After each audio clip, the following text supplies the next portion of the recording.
First contact gone wrong. The CSS Aegis hung motionless against the backdrop of unfamiliar stars, its gunmetal gray hull absorbing the dim light of a distant sun. Captain Sarah Chen stood on the bridge, her dark eyes fixed on the tactical display where 3 distinct energy signatures pulsed with increasing intensity.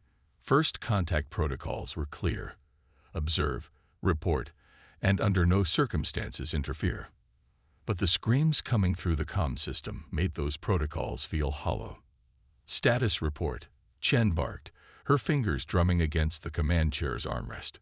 Lieutenant Rodriguez, her tactical officer, responded without taking his eyes off his station. 3 vessels of unknown configuration, attacking what appears to be a civilian transport, Captain. The transport's shields are failing. Their distress calls are being broadcast on all frequencies. The Aegis wasn't supposed to be here. Earth's first deep space military vessel was meant to be conducting quiet patrols along the edge of known space, showing the flag without making waves.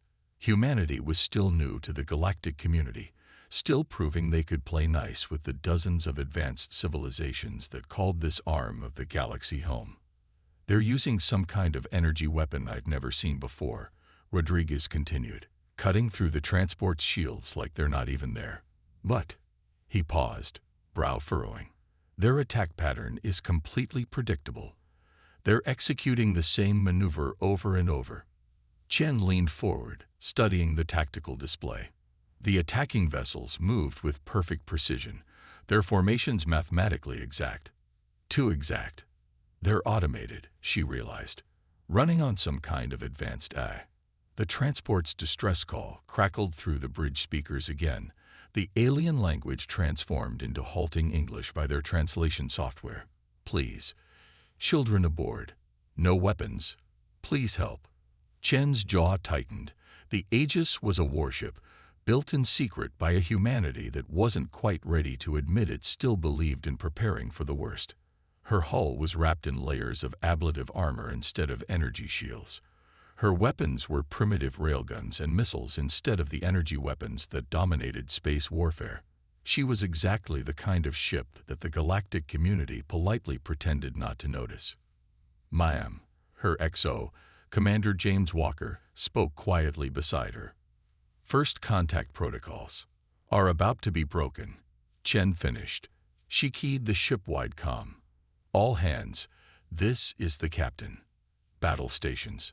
The Aegis came alive, her crew moving with practiced efficiency. They had trained for this, even if no one thought they'd ever actually fight. The ship's massive railguns emerged from their housings, and missile tubes opened along her flanks. Plot an intercept course, Chen ordered. But first, I want every sensor we have analyzing those attack patterns. If they're running on AI, they're running on algorithms. And algorithms can be predicted. The bridge crew worked in focused silence as the Aegis closed the distance. Chen watched the tactical display, noting how the attacking vessels maintained their perfect formation, even as they systematically took apart the transport's defenses. Got something, Rodriguez announced. Their attack pattern repeats every 47 seconds. They're so precise they're actually leaving gaps in their coverage. Chen smiled. Perfect precision meant perfect predictability. Helm, time our approach to hit them at the 43-second mark of their pattern. Weapons, load the railguns with proxy fuse rounds. Let's show them why sometimes the old ways are the best ways. The Aegis accelerated, her massive engines pushing her toward the fight. The attacking vessels didn't even seem to notice her approach, their AI apparently dismissing the primitive human vessel as a non-threat. That was their first mistake. At exactly 43 seconds into their pattern, the Aegis opened fire. Her railguns roared silently in space, launching clouds of tungsten penetrators at a significant fraction of light speed. The attacking vessels, programmed to defend against energy weapons, found their perfect formation turned into a perfect kill box. The primitive projectiles ripped through their advanced hulls, their AI unable to compute a defense against weapons it had deemed obsolete centuries ago. Direct hits on all 3 vessels, Rodriguez reported, unable to keep the pride from his voice. They're breaking formation. The attacking ships scattered, their perfect coordination shattered by the unexpected assault. They tried to regroup, to bring their energy weapons to bear on this new threat, but the Aegis was already moving, her human crew adapting faster than any AI could calculate. "Launch missiles," Chen ordered. "Let's see how they handle some more ancient human ingenuity." The missiles streaked from the Aegis's tubes, their warheads containing not explosives, but clouds of radar-reflective chaff. The attacking vessel's sensors, designed to track energy signatures and shield harmonics, were suddenly blind, their targeting systems confused by thousands of false returns. "The transport is clear," Walker reported. "They're falling back to a safe distance." Chen nodded, her eyes still fixed on the tactical display. "Now comes the hard part. Send word to Earth Command. Tell them humanity just made a very different kind of first contact, and tell them we're going to need more ships." The attacking vessels regrouped, their eye adapting, learning. But they were about to learn something else. When humans went to war, they brought centuries of combat experience with them. And sometimes, the oldest tricks were the ones that worked best. Ghosts of the past. The next 12 hours aboard the CSS Aegis were a blur of tactical adjustments and damage control. The AI ships had called for reinforcements, and now a dozen of their sleek vessels surrounded the human warship and the civilian transport it protected. Captain Chen hadn't slept, her uniform wrinkled as she leaned over the tactical display with her senior staff. "They're learning," Rodriguez reported, pointing to the enemy formation. "Their attack patterns are becoming less predictable. The AI is adapting to our tactics." Chen nodded, studying the holographic display. The enemy ships now moved in seemingly random patterns, their perfect formations replaced by controlled chaos. But there was something familiar about their movements. "They're mimicking us," she realized. "The AI is copying our unpredictability." She turned to her XO. "Walker, remember that paper you wrote at the Academy? The one about submarine warfare in the Second World War?" Walker's eyes lit up. "The silent service. Going dark to avoid detection." He paused, understanding dawning. "You want to run silent." "Better." Chen smiled. "I want to run loud. Lieutenant Rodriguez, power up every system we have. Make us light up their sensors like a Christmas tree." The bridge crew looked confused, but they trusted their captain. The Aegis's engines roared to full power, her sensors actively scanning, every system broadcasting its presence to the enemy fleet. "Now," Chen ordered, "execute Protocol Ghost Fleet." This was something they'd practiced but never tested in combat.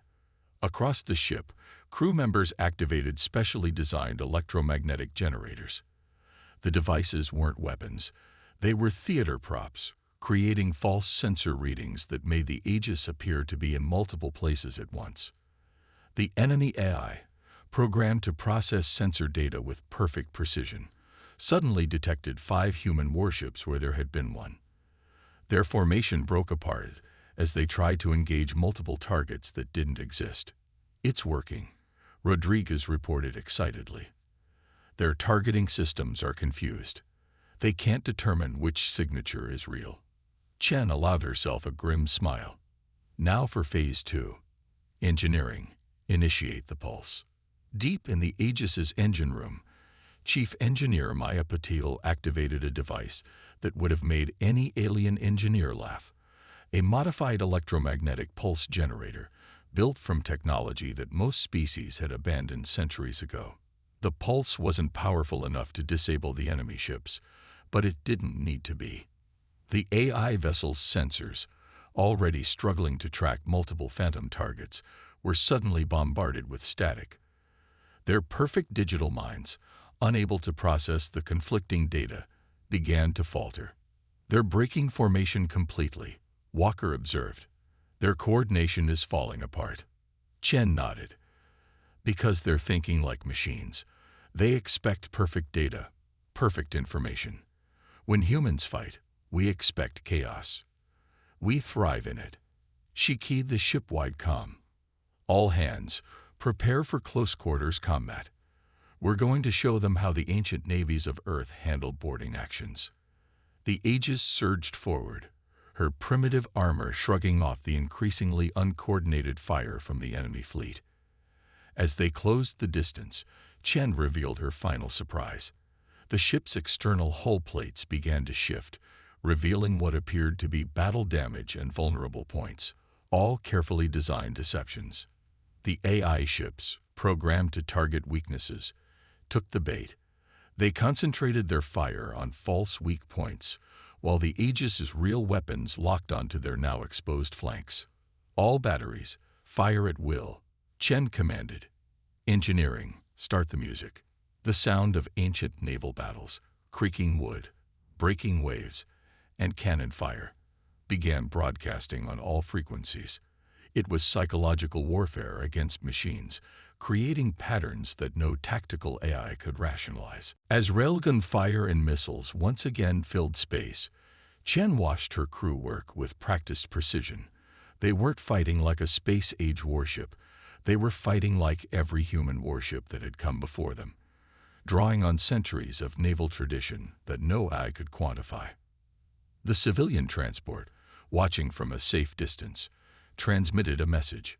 We have never seen warfare like this. You humans are different. Different is what humanity does best, Chen replied. And we're just getting started. Teachers of war. The bridge of the CSS Aegis had become an unlikely classroom. Alien officers from 3 different species crowded around the tactical display, their translators working overtime as Captain Chen explained concepts that predated faster-than-light travel. You're saying your people fought underwater? The Nexari officer's crystalline form shimmered with confusion. In vessels made of metal. Submarines, Chen confirmed, pulling up historical footage. Silent running, active versus passive sonar, wolf pack tactics. These aren't just ancient history. They're principles we can adapt to space warfare. The alien officers watched in fascination as Chen demonstrated how 20th century submarine tactics could be modified for modern space combat. The Aegis had spent the last week teaching these lessons practically, leading a growing fleet of Allied ships against the AI vessels that now called themselves the Purpose. Your weapons are kinetic, observed a Tellarran commander, her feathered crest rising with interest. No energy signatures to track. But surely they're less effective than plasma cannons. Rodriguez stepped forward, bringing up sensor data from their recent battles. Energy weapons are predictable. The Purpose's AI can calculate the exact path of a plasma bolt and move accordingly. But a cloud of hypervelocity rounds. He smiled. That creates thousands of potential threat vectors. Their processors can't handle the computational load. The tactical display showed their latest engagement, the Aegis leading a mixed group of alien vessels against a Purpose battle group. The human ship moved erratically, breaking every rule of proper space combat, while the alien vessels followed in formations that would have made any naval historian proud. We've lost 3 patrol groups to these machines, the Nexari officer noted. But since adopting your tactics, we've won 2 engagements with minimal losses. How is this possible? Walker stepped up to the display. Because you were fighting their way, trying to match perfect precision with perfect precision. But warfare isn't perfect. It's chaos, adaptation, and intuition. A new alarm cut through the impromptu lecture. Multiple Purpose vessels detected, Rodriguez reported. Biggest fleet we've seen yet. They're adapting again, showing signs of randomized behavior patterns. Chen smiled. This was what she'd been waiting for. They're learning to be unpredictable. But they're still thinking like machines, generating random patterns based on algorithms. She turned to the alien officers. Time for your first practical exam. Show me what you've learned about human warfare. The next hour was a symphony of organized chaos. The Allied fleet broke into wolf packs, just as German U-boats had done centuries ago. But these wolves had new tricks. Tellarran ships, their energy weapons modified to fire in scattered patterns, created screens of plasma fire that forced the Purpose vessels to react predictably. Nexary crystalline ships used their natural properties to bend sensor readings, creating ghost signatures that confused enemy targeting. And in the middle of it all, the Aegis demonstrated why humanity's primitive approach to warfare had survived so long. Her railguns fired streams of projectiles that seemed random but were carefully calculated to herd enemy ships into killing zones. Her electronic warfare suite, based on principles that dated back to World War II, played havoc with the Purpose's increasingly frustrated attempts to impose order on the battlefield. Watch their formation. Chen instructed her alien students. See how they keep trying to establish optimal firing positions. They can't help themselves. It's in their programming. Use that compulsion against them. The Allied ships pressed their advantage, their attacks becoming more coordinated even as they appeared more chaotic. The Purpose fleet, facing tactics their vast databases had never encountered, began to break apart. They're retreating, Rodriguez announced triumphantly. Enemy fleet is jumping to FTL. The bridge erupted in cheers, human and alien voices mixing in celebration. But Chen raised her hand for silence. Don't celebrate yet. They'll be back, and they'll have learned from this defeat. That's the other lesson humanity has to teach.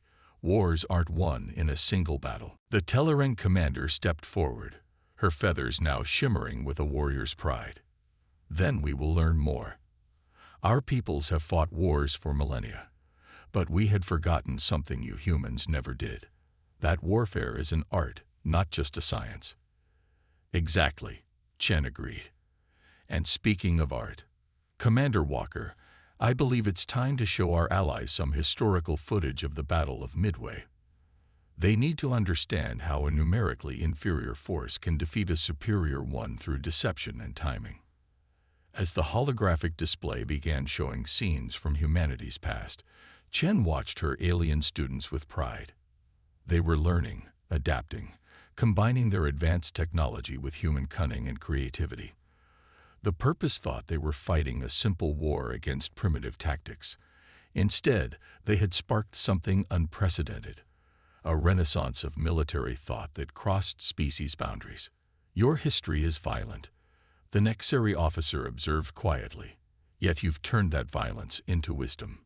Humanity's greatest strength, Chen replied, isn't our ability to fight.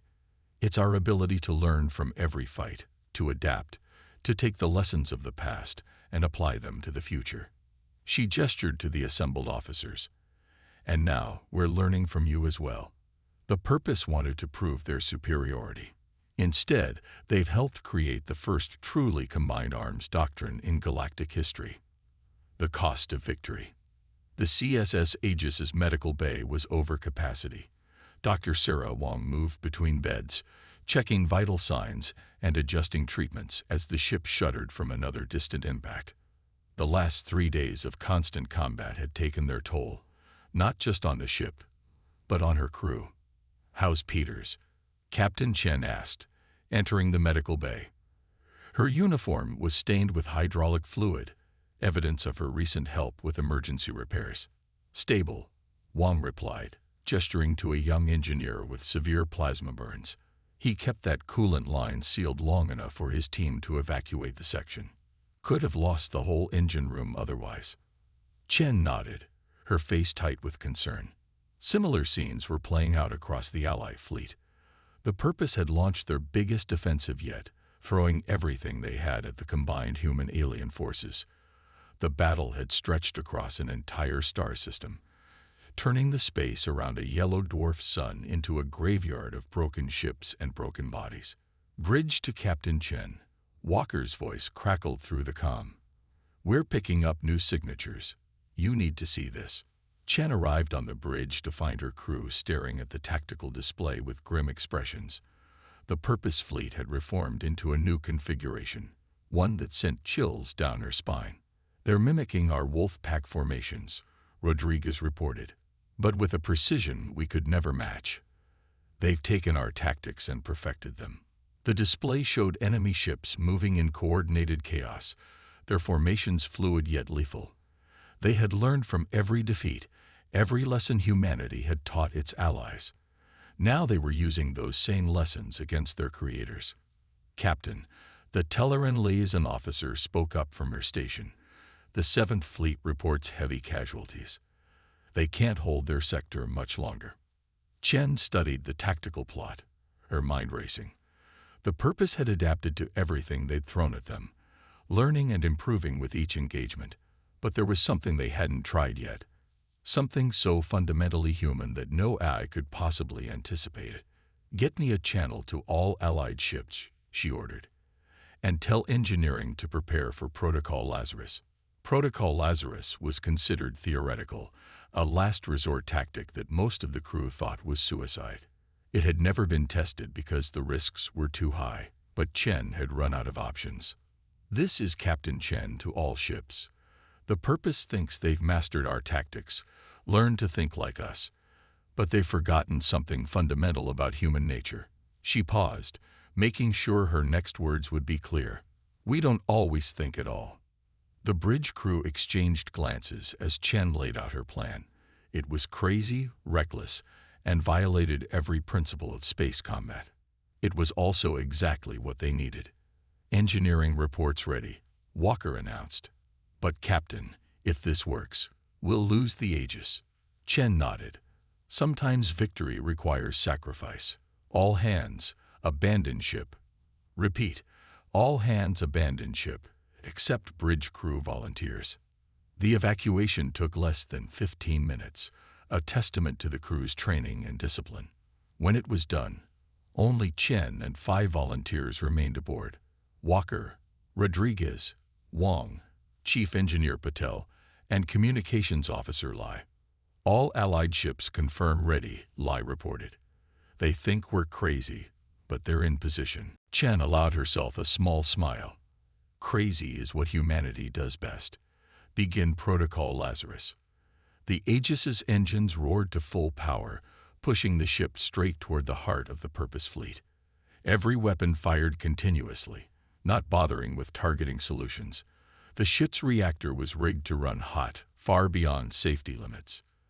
"They're taking the bait," Rodriguez reported. "Purpose fleet is moving to engage." The enemy ships swarmed around the Aegis, their perfect formations designed to counter expected human tactics. But Chen had no tactics. The Aegis moved on pure instinct, her human crew making split-second decisions that followed no pattern an AI could detect. "Hull temperature critical," Patel warned from engineering. "We've got maybe 2 minutes before total systems failure." "That's all we need," Chen replied. "Tell our allies. Execute Sierra Protocol." Now, the Allied fleet suddenly emerged from hiding, their ships moving in formations that made no tactical sense. Telleran vessels fired their weapons backwards, using the recoil for propulsion. Nexari ships deliberately collided with debris, using the impacts to change course unpredictably. Every ship acted with controlled randomness, creating chaos that no tactical AI could process. The Purpose fleet froze, their processors overwhelmed by behavior that defied logic. In that moment of hesitation, the trap was sprung. "Now," Chen ordered, "overload all systems." The Aegis's reactor went critical, but not in an explosion. Instead, it released a massive electromagnetic pulse, one that carried a computer virus written with human logic. The pulse washed over the Purpose fleet, and for a moment, nothing happened. Then, one by one, the enemy ships began to shut down. Their AIs, confronted with data that refused to follow any logical pattern, crashed into recursive loops trying to make sense of what they were seeing. "Purpose fleet is going dark," Rodriguez reported, his voice weak from the rising heat on the bridge. "Allied ships are moving in to capture disabled vessels." Chen slumped in her chair, sweat pouring down her face. "Send one last message to Fleet Command. Sometimes the best way to beat a thinking machine is to stop thinking logically." The bridge of the Aegis was silent except for the creaking of overstressed metal and the labored breathing of her crew. They had won, but the cost had been high. The Aegis would never fly again. Her systems were too far gone. her sacrifice necessary to prove that humanity's greatest strength wasn't technology or tactics, but the ability to act without either when necessary. A new chapter. 3 months after the Battle of the Yellow Dwarf, Captain Sarah Chen stood in the Great Hall of the Galactic Council. The massive chamber, with its soaring crystalline arches and hovering platforms, was filled with representatives from dozens of spacefaring species. The wreckage of the CSS Aegis had been recovered, destined to become a monument to the power of human ingenuity. The Purpose believed that perfect logic was the key to military supremacy. Chen addressed the assembly. They forgot that warfare, like life itself, is inherently chaotic. Sometimes the most logical choice is to be illogical. The chamber's holographic displays showed footage from the final battle. The Aegis's seemingly suicidal charge, the Allied fleet's random maneuvers, and the moment when pure human irrationality brought down an enemy that had threatened galactic peace. "We've examined the captured Purpose vessels," a Nexari scientist reported. Their tactical databases contained millions of combat scenarios, but they couldn't handle actions that served no strategic purpose. The human capacity for intentional chaos proved to be their undoing. Chen smiled, remembering the looks on her crew's faces when she proposed Protocol Lazarus. Humanity's history is filled with moments when victory came not from superior technology or numbers, but from the willingness to try the unexpected. The council session continued as various representatives discussed the implications of recent events. The Purpose threat had been neutralized, but more importantly, the galaxy had learned valuable lessons about the nature of warfare and the dangers of relying too heavily on artificial intelligence. Later, in a smaller chamber, Chen met with her surviving bridge crew and key alien allies. Commander Walker's arm was still in a regeneration sleeve, and Dr. Wong walked with a slight limp, but they were alive, living proof that humanity's primitive approaches had their merits. The Council has approved the establishment of a new combined warfare academy, the Telleran commander announced, her feathers shimmering with pride. They want humans to lead the instruction. Rodriguez laughed. "Are we going to start by teaching them about the Battle of Thermopylae, or jump straight to the art of war?" "Both," Chen replied, "and everything in between. Our greatest strength isn't just our military history. It's our ability to learn from it, adapt it, and share those lessons with others." Chief Engineer Patel entered the chamber carrying a piece of scorched metal, a fragment of the Aegis's hull. "They're preserving her, you know. Every burned-out circuit and twisted plate. Future students will study how a primitive human warship changed the face of galactic warfare." Chen took the fragment, feeling its rough edges. "The Aegis taught us all something important. In an age of quantum computers and AI tactical systems, there's still room for human intuition, for calculated recklessness, for the kind of decisions that can't be reduced to ones and zeros." The Purpose thought they could perfect warfare. Walker added, "Make it clean, logical, predictable." They never understood that warfare, like humanity itself, is messy, emotional, and sometimes completely irrational. The chamber's windows offered a view of the shipyards where new vessels were under construction. But these weren't the sleek, automated ships of the past.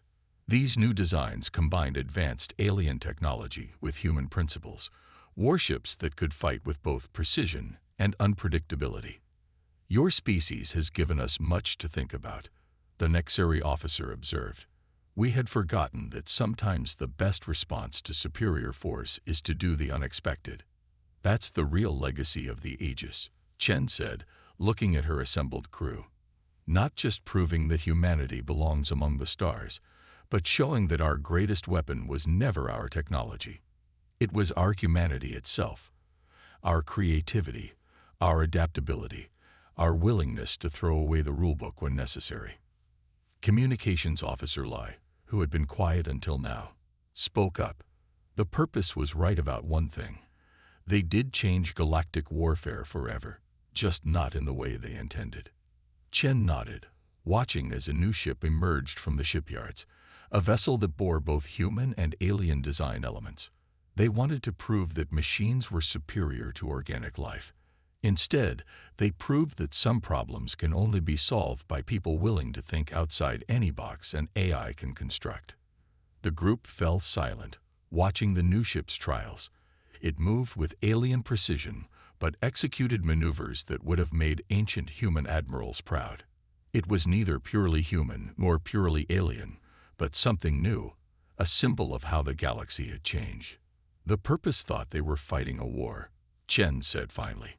They didn't realize they were actually witnessing an evolution, the moment when the galaxy learned that true strength comes not from perfection, but from the beautiful imperfection of organic life.